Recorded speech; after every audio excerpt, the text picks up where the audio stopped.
दर्शक बंधु नमस्कार। आ गोटे नुआ भिडियो रे आपण मानकु समस्त को हार्दिक शुभेच्छा एवं अभिनंदन। दर्शक बंधु पितृदोषरु मुक्ति पाइबार जानतु महा उपाय। प्रभु रामंक उपर भी लागिथिला पितृदोष। पितृदोष कथा शुणिले साधारणतः समस्त मन भितर एक प्रकार भय सृष्टि हुए। तेबे कौन यह पितृदोष कहीं एते गुरुत्वपूर्ण?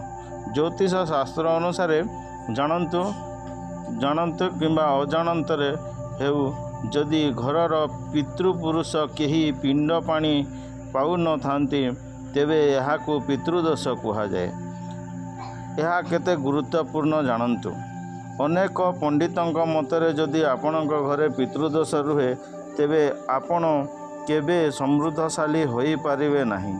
आपणक जीवन में विभिन्न प्रकार बाधाविघ्न आसीपे जहाँ जो जीवन में सबु बेले अशांति लगी रहे। पितृदोष हेउछि एक दोष जहाँ लोकंकु आर्थिक मानसिक स्वास्थ्य दृष्टि बहुत कष्ट दिए। एपरिक संतान सुखर अभाव एवं मानसिक समस्यार सम्मुखीन होगाकू पड़ी थाए।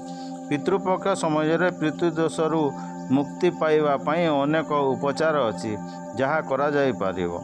पितृदोषरु मुक्ति पाइबा पई सर्वदा आपणक पूर्वपुरुषों श्राद्ध कर्म ठीक समय अनुसार करंतु। सेमानंक तिथि रे श्राद्ध एवं तर्पण करिबा बहुत गुरुत्वपूर्ण बोली कुहाଯାଏ। यह सहित पितृपक्ष समय रे जड़े ब्राह्मण को आपणक घर को निमंत्रण करंतु एवं तांकु सम्मानर सहित भोजन करांतु। पितृपक्ष समय रे पूर्वपुरुषों आत्मार शांति एवं पितृदोषरु मुक्ति पाई प्रति मासर अमावास्या तिथि रे पूर्वपुरुषों नाम रे दान करंतु। प्रत्येक अमावास्या तिथि रे पूर्वपुरुषों नाम रे नियमित धार्मिक कार्य करिबा द्वारा पितृदोषरु मुक्ति मिली थाए एवं पूर्वपुरुषों आशीर्वाद रही थाए। पितृदोषरु मुक्ति पाइबा पाई ओस्त गछ पूजा करंतु। ओस्त गछ को पूर्वपुरुषों प्रतीक भाव में विवेचना करा जाए। शनिवार एवं अमावास्या तिथि रे ओस्त गछरे जल अर्पण करंतु। आपणक भूल पाई पूर्वपुरुषों ठारू क्षमा मागंतु।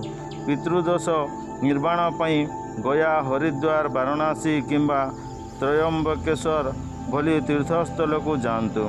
यही स्थान गुड़िक तर्पण पिंडदान एवं श्राद्ध करने द्वारा पितृदोषरु मुक्ति मिली थाए। तेबे दर्शक बंधु आजिर वीडियो रे एतिके।